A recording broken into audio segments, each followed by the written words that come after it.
Hello everyone, आज हम करने जा रहे हैं chapter third motion in a plane का एक बहुत ही इजी सिंपल सा क्वेश्चन। हमारा क्वेश्चन है, हमको दो वेक्टर्स दिए गए हैं। जो हमारा ए वेक्टर है वो हमारा है 3i कैप प्लस जे कैप और प्लस के कैप, और जो बी वेक्टर है हमारे पास गिवन है वो हमारा है आई कैप माइनस जे कैप माइनस के कैप। हमें क्या करना है, हमें ट्राइंगल का एरिया फाइंड करना है फर्स्ट पार्ट में, जिसकी जो साइड्स है, जो साइड ए के साइड है जो ए वेक्टर को रिप्रेजेंट करती है और दूसरी साइड है बी वेक्टर को। जैसे कि हमें पता है ट्राइंगल के एरिया का हमारे पास फॉर्मूला क्या होता है, हाफ बेस इनटू हाइट। तो हम एक साइड को बेस लेफ्ट कर लेंगे, एक को हाइट लेफ्ट कर लेंगे, ऐसे ही इसका हमारे पास एरिया आ जाएगा। Let's begin. सबसे पहले हमको इन दोनों वेक्टर्स की क्रॉस प्रोडक्ट फाइंड करनी होगी, वेक्टर ए और बी की।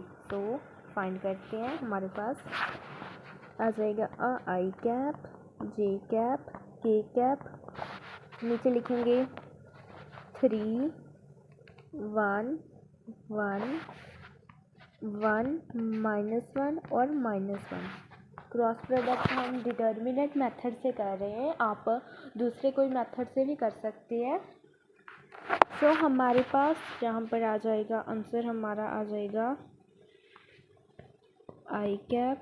हमारे पास आई कैप में हमारा पास आ जाएगा, हमको इसको इसके साथ मल्टीप्लाई करनी है और इसको इसके साथ मल्टीप्लाई कर इन दोनों को सब्ट्रैक्ट कर देना है।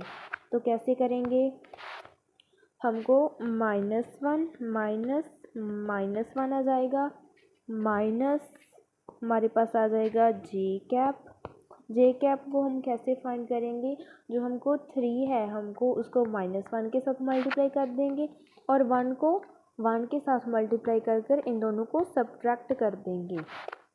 तो हम करेंगे -3 -1 प्लस के कैप हमारे पास आ जाएगा, के कैप आ जाएगा, हम इसको इसके साथ मल्टीप्लाई करेंगे, 3 को -1 के साथ और 1 को 1 के साथ और इन दोनों को सब्ट्रैक्ट कर देंगे।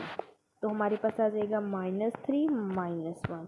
तो हमारे पास इसका आंसर आ जाएगा 0 आई कैप प्लस 4 जे कैप -4 के कैप। तो हम इसका मैग्नीट्यूड को फाइंड कर लेंगे।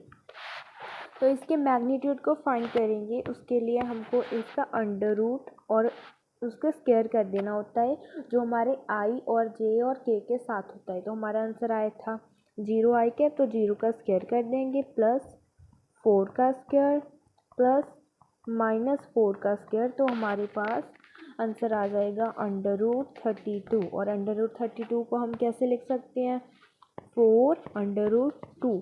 तो हमारे पास ए क्रॉस बी हमारे पास कितना आ गया, ए और बी की मल्टीप्लाई वेक्टर प्रोडक्ट हमारे पास कितनी आ गई, 4 अंडर रूट 2।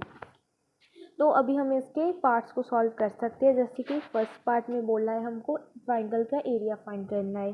तो जैसे कि हमें पता है ट्राइंगल के एरिया का फॉर्मूला क्या होता है, हाफ बेस इनटू हाइट। तो हम वेक्टर जो ए है उसको हम लेट कर लेते हैं हमारा बेस, और जो वेक्टर बी है उसको हम लेट कर लेते हैं उस ट्राइंगल की हाइट। तो इसमें हमको वैल्यू पुट करनी है।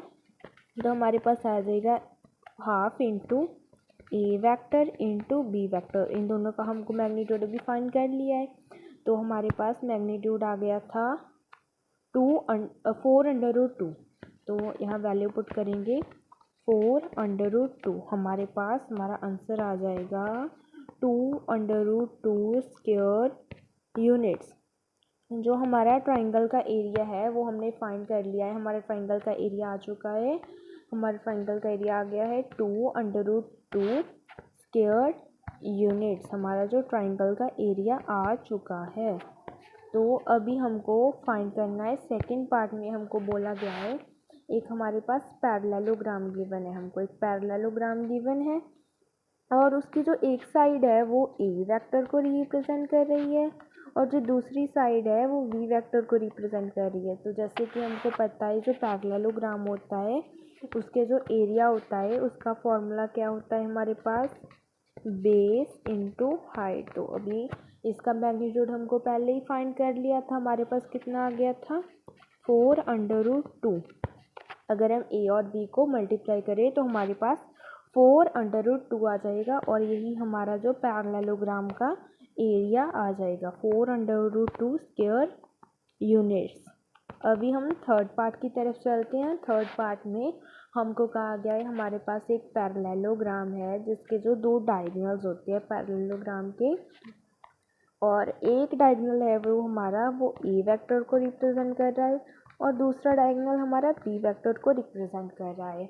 तो हमको अगर हमारे पास दो वेक्टर्स गिवन है ए वेक्टर एंड बी वेक्टर जो हमारे ट्राइंगल के डायगोनल्स को रिप्रेजेंट कर रही है, अगर हमारे पास डायगोनल गिवन हो एक पैरेललोग्राम के तो हमको क्या करना है, उसके पास हमारा फॉर्मूला होता है एरिया निकालने का, वो हमारे पास होता है half into product of its diagonals. तो हमारा डायगोनल्स आ गए हमारे ए और बी और इसमें अगर हम वैल्यू पुट करें तो हमारा आ जाएगा हाफ ए वेक्टर इंटू बी वेक्टर और इसका मैग्नीट्यूड हमने पहले फाइंड कर लिया था जो हमारा था 4√2। अगर हम इसको सॉल्व करें तो हमारे पास आ जाएगा 2√2, हमारे पास आ जाएगा 2√2 स्क्वायर यूनिट्स, हमारा आंसर आ गया। तो यहीं पर हमारा एक क्वेश्चन है जो कंप्लीट होता है। अगर आपको कोई डाउट हो तो आप कमेंट सेक्शन में पूछ सकते हैं। Thanks for watching this video. I hope आपको यह क्वेश्चन समझ आ गया हो। Please make sure to like, subscribe and share. Thanks for watching.